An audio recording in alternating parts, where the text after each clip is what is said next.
I downloaded the wrong one. Yeah. I don't know. Did, Did I have the amino acid?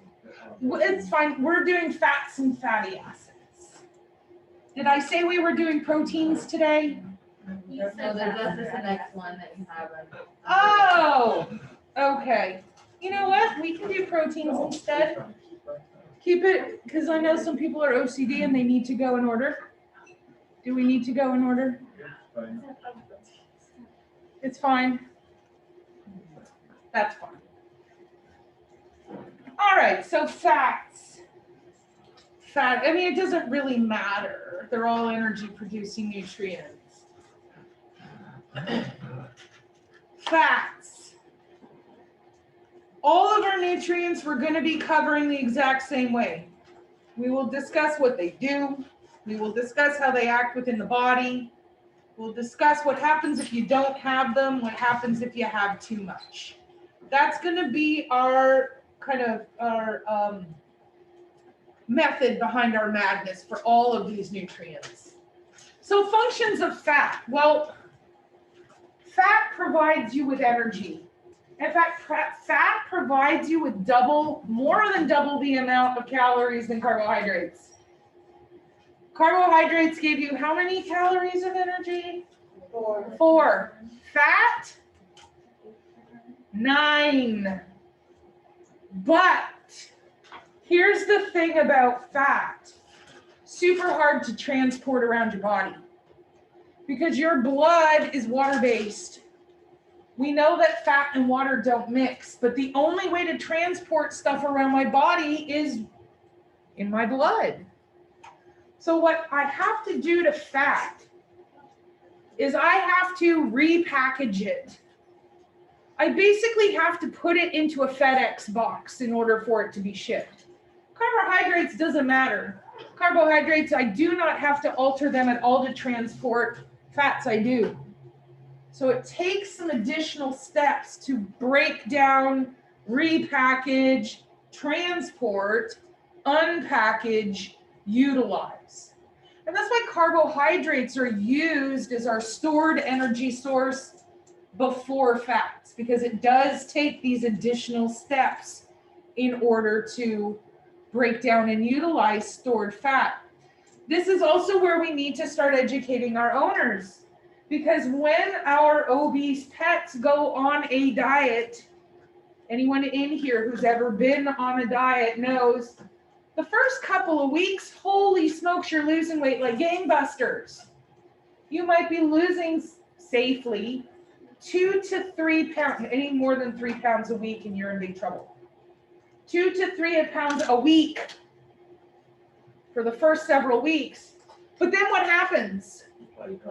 You plateau because you burned off all of the short-term carbohydrates, and now your body is having to work its way through the long-term fat storage.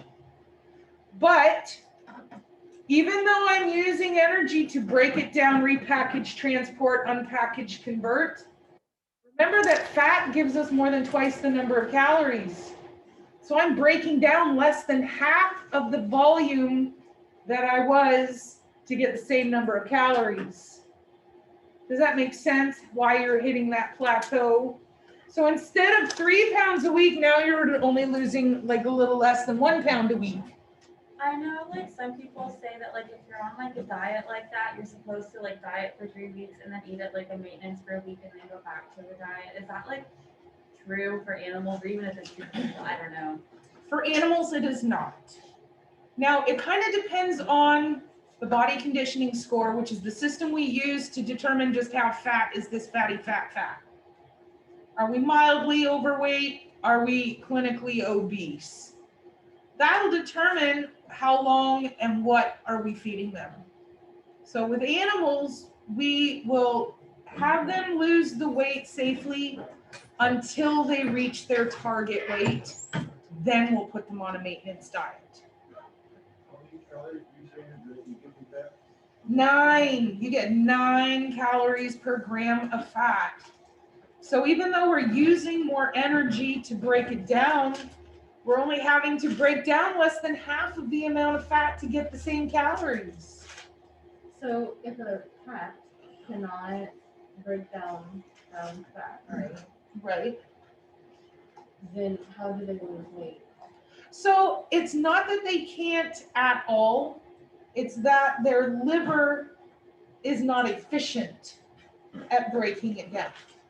And you've now asked the quadrillion dollar question, meaning if I knew the answer, I would have a quadrillion dollars. Weight reduction on cats can take years, literally years, in order to prevent us from getting the hepatic lipidosis. And that's where it drives me insane, where people post all of these, look at this big, what is it, they call them a chonk, this chonky cat. No, it's clinically obese and all I'm seeing is a future case of hepatic lipidosis. I don't see a cute fat cat. So, sorry, I get a little emotional. My sister-in-law, her cat, I wouldn't say he's clinically obese, but he's up there, and she's feeding him under what I feed my little bitty cat, and he is just like, his weight will not move at all. So in that case, although cats are more clinically prone to hyperthyroidism than hypothyroidism, but then we start looking at possible secondary conditions. So the functions of fat, they provide the body with energy. They make up the cell membrane. Remember a million years ago, we talked about the phospho what? Lipid bilayer, lipid fat. It protects our vital organs, specifically our kidneys. Kidneys are what we call retroperitoneal, or outside of the abdominal cavity. And they have these big, thick fat capsules that help to protect them. We talked earlier about the layer of protection that I've laid down right here, because I want to make sure that my intestines and my abdominal contents are nice and safe. See, I'm not overweight. I've just laid down extra protection, because you never know when something's going to come flying and hit you in the stomach. Aids in the transmission of nerve impulses. I know we have not yet done the nervous system, but all of your nerves have a sheath, and it's called the myelin sheath. And this is a fatty sheath that just helps to speed up the nerve transmission. And then finally, in my opinion, the most important thing, it makes stuff taste good. It doesn't matter if you have the best nutrition ever in the history of man, if the animal won't eat it. That's literally a slide in the Purina thing. It is a slide on the Purina thing. It doesn't matter how good the nutrition is if the animal refuses to eat it. So here for my little visual learners, stored adipose tissue. That's, in my opinion, if I can just get a personal opinion, in my opinion, this is no different animal cruelty than an animal who is completely emaciated, ribs and every bone showing. Can that dog even walk? Like, No. Like his legs just No, it's not cute. Here we have thermoregulation, adipose tissue is helping keep us warm. Here, I'm going to turn out this light for a second because this is a pretty neat picture.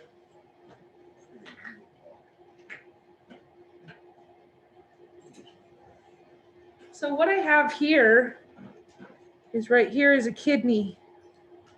You can see this white right here. And what I've basically done is if you take that white and fold it back over, what I've done is I've taken it, ripped it, and pulled it away from the kidney. And so all of this yellow in here, that is all fat that is protecting that kidney. And then here we have a neuron, and we have a sheath that covers and speeds up the transmission of the nerve impulse. Is that fat supposed to be on the kidney, or is that too much fat? No, that is an appropriate amount of fat. We also see fat in the pericardial sac as protection. Now, you can have way too much fat in your pericardium, imposing and preventing your heart from beating properly. But a little bit is fine. Is this the same type of fat that would be around the liver, or that's something completely different? Yeah, so any of your organs can have a little bit of fat around them, but the chonky animals are going to have fat to the point where it's impeding now with organ function. And then just because I can, it makes stuff taste good. I just enjoy torturing you. Yo, that top of the left one looking Yeah, real good right I now. Oh, the bacon grilled Oh, cheese yeah. sandwich. I don't know, that fried chicken's looking pretty good to me. Right, get some KFC. I love KFC. No, no, Half an hour. We'll just sit on this slide for a little while because I can. Some chili cheese fries. Ooh, get you some poutine. Poutine. Damn it, it's Monday. Oh, that's Margarita Monday. No, poutine's not open on Mondays. You go look at tortilla. Can't get my poutine. Oh my God.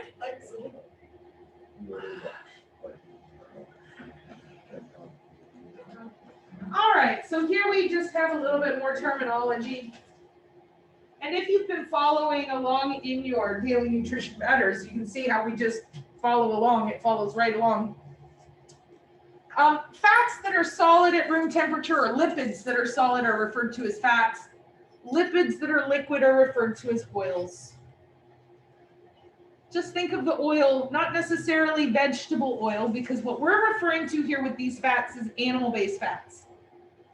But if you have like bacon grease, Or like lard, right? lard is fat. You can have liquid lard because it melts. You can melt it with heat.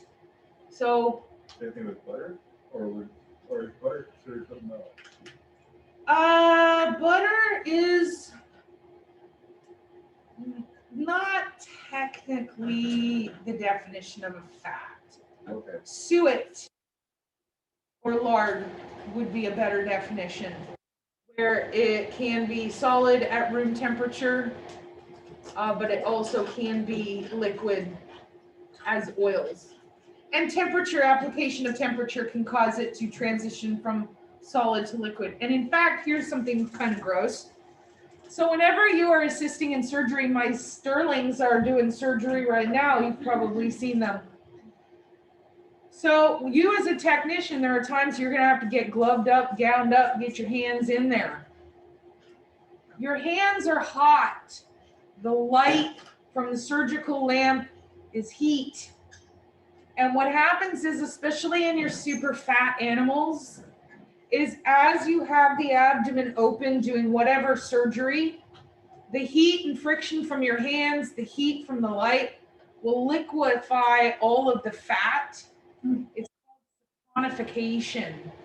And you'll pull your hands out and it will look like you have dipped them into a vat of Crisco oil. Could you not then like suck that out and like liposuction it? No, you cannot. And in fact, you have to be very quick, because if too much of that fat breaks down, you'll have overwhelming toxins and it'll kill the animal. The animal will die upon recovery. So, yeah. But it's called saponified fat, which is a fun word to say. It sounds exactly like what it looks like. Saponified. And then you're going to have to change out your gloves because it's so slippery you can't hold on to anything anymore. You're not trying to retract the intestines and your retractor's falling on the ground and stuff is dripping off of your gloves and it's just disgusting. It's pretty awesome. You knew you were going to do that and you were going to have the issue with it turning to liquid. Did you double glove or triple glove up? No, because I'm not really worried about protecting me. I am more worried about, like if I am retracting the intestines because my doctor is doing something in the abdominal cavity with a scalpel and I lose my grip and the intestines go gliding over his scalpel blade, oops, that's not good. You said this is all just stuff that is from animals. So what is a liquid at room temperature from an animal? Are you talking about whenever they're open and that the oil starts Yeah, melting, so or- you're getting a little, all I want right now is the terminology. Okay. If it is solid at room temperature, it's referred to as a fat. If it is liquid at room temperature, it is referred to as an oil. Okay. That's all. So this is what's in their body, not what they're currently eating. Right, both. Well, yeah, I mean, fat is fat. What this is specifically referring to is animal-based ingredients, because you do also have vegetable oil, don't you? And Crisco, which is a vegetable fat-based solid. This, what we're referring to, is from an animal. This is animal-based products.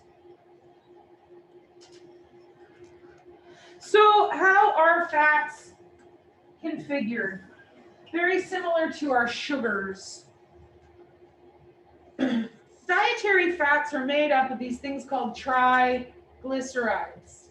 And they're called triglycerides because three glycerol molecules join together. So in where our sugars are fats and fatty, or not, our sugars are mono, di, and polysaccharides. Here, our fats are made up of triglycerides and fatty acids. Now, fat is initially broken down in the stomach because our body is water-based and it takes additional steps to break down. The Legos begin to break apart in the stomach, which is earlier than our carbohydrates. Carbohydrates got broken apart primarily in our small intestine. The stomach acid helps to break these apart, and then they are repackaged into these chylomicrons. Chylomicron is just the term for the repackaging that we have to do to safely transport it in the blood.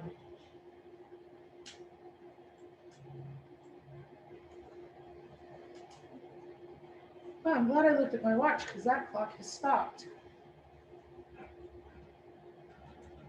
I'm like, holy smokes, I've covered a heck of a lot of stuff in only 15 minutes. It's like, oh my gosh, I'm in an amazing zone today. All right, so time flies when we're having fun talking about fat. We're gonna pick it up here on tomorrow. Now, none of the fat stuff will be on your test tomorrow. Only carbs and vocab. Comments, questions, concerns? You'll do what? I have a question. Do you have a YouTube? Oh, I decided to go rogue. So, I normally turn them all off. I came in late, but I'm here.